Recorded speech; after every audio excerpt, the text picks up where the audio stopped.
भारत के शास्त्रों में भी द्वापर के आदि में सच्चाई थी।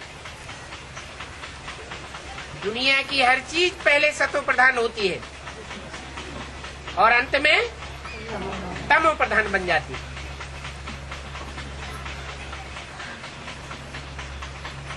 आज में शास्त्रों में जो सच्चाई थी, उस सच्चाई को शास्त्र बनाने वाला जानता था।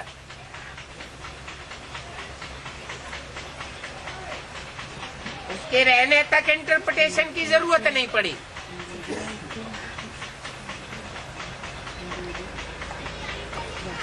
बाद में अनेक प्रकार के मनुष्यों ने शास्त्रों का इंटरप्रिटेशन किया, भांति भांति के तरीके से समझाया, तो द्वैतवादी दुनिया बनती चली गई। एक मत में से दो मतें, दो में से चार मतें, चार में से 8 मतें, 10 सिर का रावण राज्य खड़ा हो जाता है।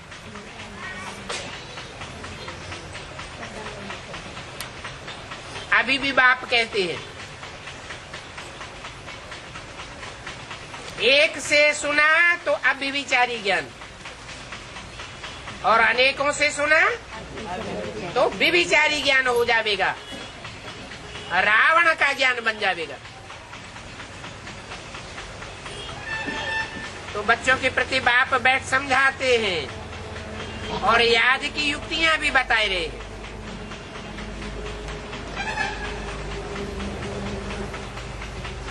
ज्ञान भी विचारी बनता है तो याद भी विचारी होती है। ज्ञान अब विचारी बुद्धि में रहेगा और कोई की बात नहीं ध्यान देंगे, एक कान से सुनेंगे दूसरे कान से निकाल देंगे,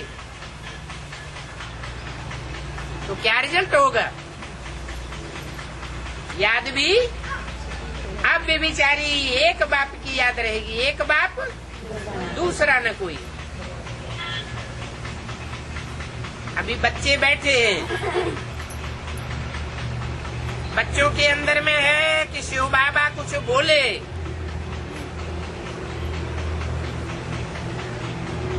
शिव बाबा आते, समझो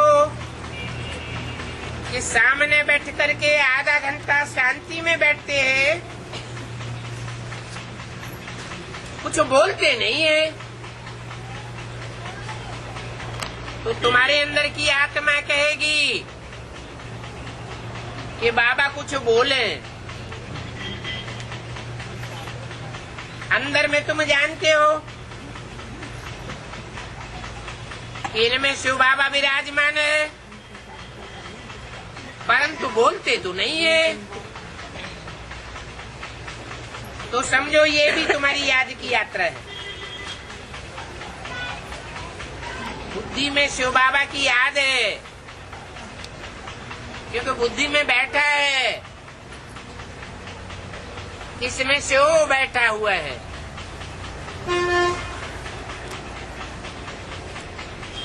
तो अंदर में समझते हो कि बाबा कुछ बोले, ज्ञान रतन दे।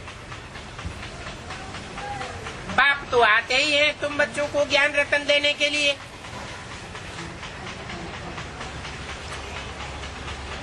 इसलिए आते हैं, ज्ञान रतन देने के लिए आते हैं, पति से पावन बनाने के लिए नहीं आते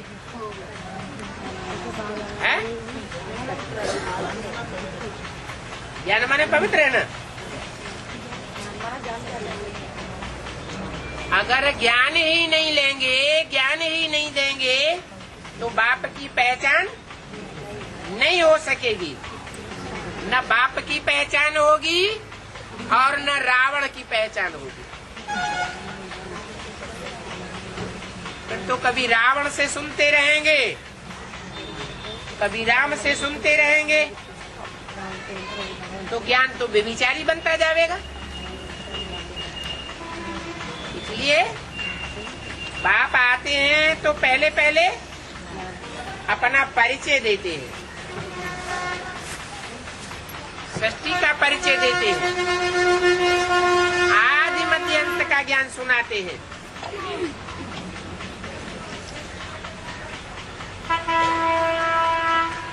मनुष्य तो जो कुछ भी बोलते हैं वो ज्ञान है या अज्ञान है?